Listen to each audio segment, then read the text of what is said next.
It was one of those moments you'd never expect to see. A U.S. senator standing in the doorway of a dusty little bookstore, hands in his pockets, looking like he'd just been told the world had run out of coffee. The sign above the door read, "Pages and Pine," a faded relic of a shop tucked between a hardware store and a vacant lot in the heart of Middletown, Ohio. The bell jingled as JD Vance stepped inside, but the sound barely registered over the creak of the hardwood floor and the sudden sharp voice that cut through the air. "Nope. Not you. Out." The man behind the counter didn't even look up from the stack of paperbacks he was sorting.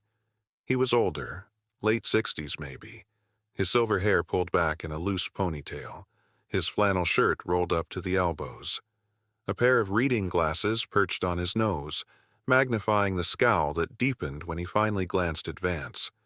The shop smelled of aged paper and wood polish, the kind of place that hadn't changed in decades, with shelves sagging under the weight of second-hand novels and a single flickering bulb casting shadows over the room. A handful of customers froze mid-browse, their heads turning like they'd just heard a gunshot. JD Vance stopped short, one foot still on the welcome mat. He'd come here on a whim, driving through town after a string of meetings, his tie loosened and his sleeves rolled up. Someone back at the diner had mentioned this place, said they had a copy of Hillbilly Elegy, his own book, tucked away somewhere. He figured it'd be a quiet stop, maybe a chance to buy it and leave it unsigned on the shelf as a private nod to where he'd started.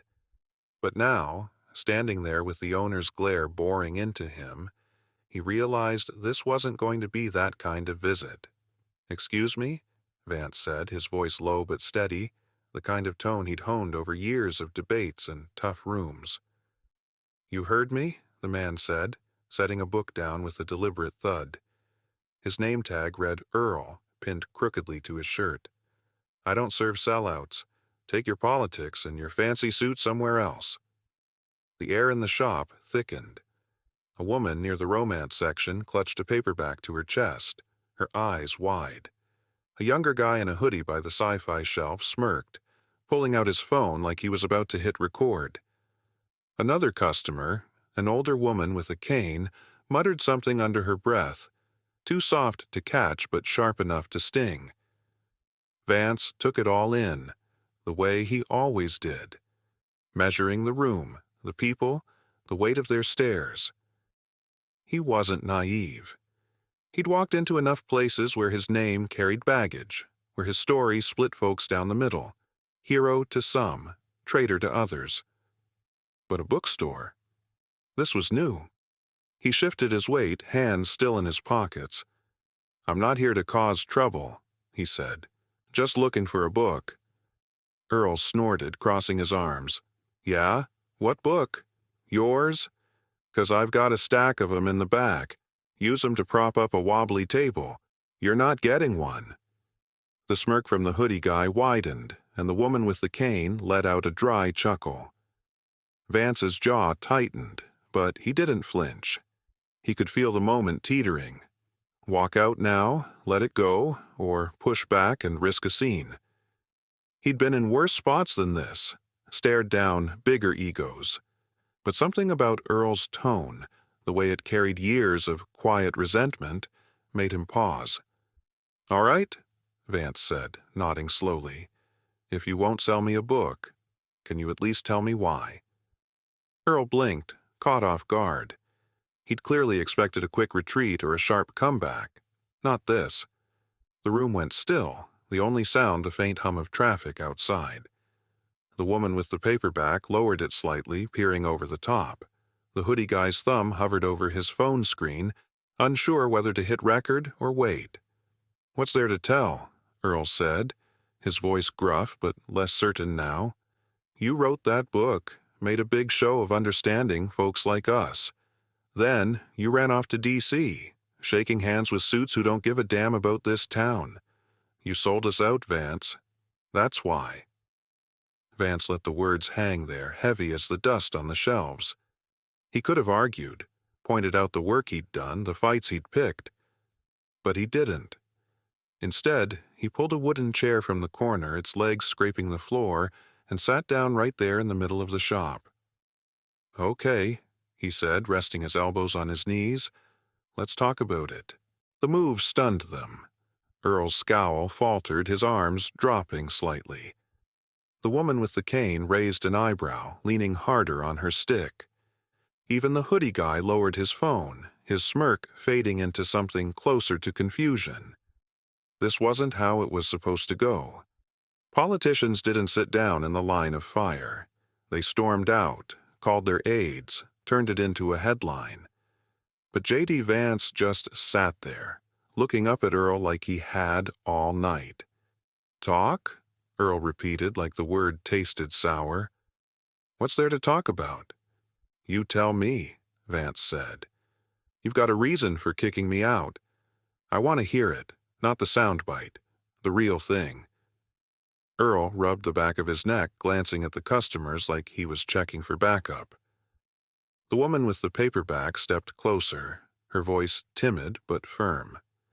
"He's not wrong, you know," she said. "You talk a big game about Middletown, about people like us. But where are you when the mills close, when the rents go up?" Vance turned to her, meeting her eyes. "Fair question," he said. "What's your name?" "Linda," she replied, clutching the book tighter. "Linda," he echoed, nodding. "I don't have a good answer for you, not one that fixes it all, but I've seen those closures, grew up watching them. I'm not pretending I've got every solution, but I'm here now. What do you think I should have done differently?" She hesitated, then sighed. "I don't know. Stayed, maybe. Fought harder." Earl jumped in, his voice rising. "Fought harder? He's too busy cozying up to the big shots. This shop's been here 40 years. 40. I've watched this town dry up, and all I hear from guys like you is promises that don't mean squat." Vance leaned back slightly, absorbing it. "You're right about the promises," he said. "Too many of them don't stick. I've made some myself. Some I've kept, some I haven't. But you've been here 40 years. You've seen more than I have. What's the one thing you'd tell me to focus on?" Earl stared at him, his mouth half open, like he hadn't expected the question to turn back on him. The hoodie guy finally spoke up, his tone sharp. "Jobs, man. Real ones. Not the crap they keep dangling." Vance nodded. "Jobs?" he repeated. "What kind?" "Factory work," the guy said. "Stuff you can live on. Not gig bullshit." The woman with the cane tapped it against the floor. "And healthcare," she added. "My meds cost more than my groceries." Vance listened, his face steady. No defensiveness, no excuses. The shop wasn't a debate hall. It was a confessional, and for once, he wasn't the one preaching. Earl watched him, his scowl softening into something harder to read.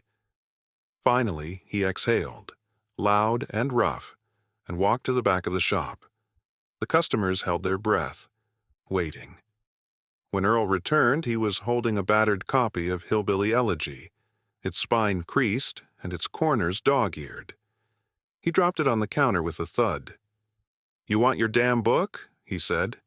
"Take it, no charge, but don't think this means I like you." Vance stood, picking up the book with a small, tired smile. "Wouldn't dream of it," he said. He flipped it open, grabbed a pen from his pocket, and scribbled something inside before sliding it back across the counter.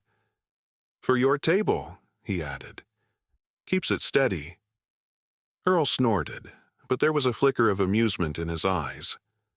Linda laughed softly, shaking her head. The hoodie guy pocketed his phone, muttering, "Weird dude." The woman with the cane just nodded, like she'd made up her mind about something. Vance stepped toward the door, the bell jingling again as he paused. "Thanks for the talk," he said, looking back at Earl. "I'll think about what you said. All of you." Earl waved a hand, grumbling. Yeah. Don't trip over yourself on the way out." The door closed behind him, and the shop settled into a strange, warm quiet. Linda peeked at the book on the counter. Inside, Vance had written, "To Earl. Keep fightin'. I'll try to listen better. JD." Outside, Vance got into his car, the bookless weight of the night settling on him. It wasn't a win, not really, but it was something. Something real. And as the video from the hoodie guy hit the internet later that night, Senator gets schooled, stays anyway, people watched, shared, and argued. But in Middletown, at Pages and Pine, the story wasn't about headlines. It was about a chair, a conversation, and a book that stayed behind.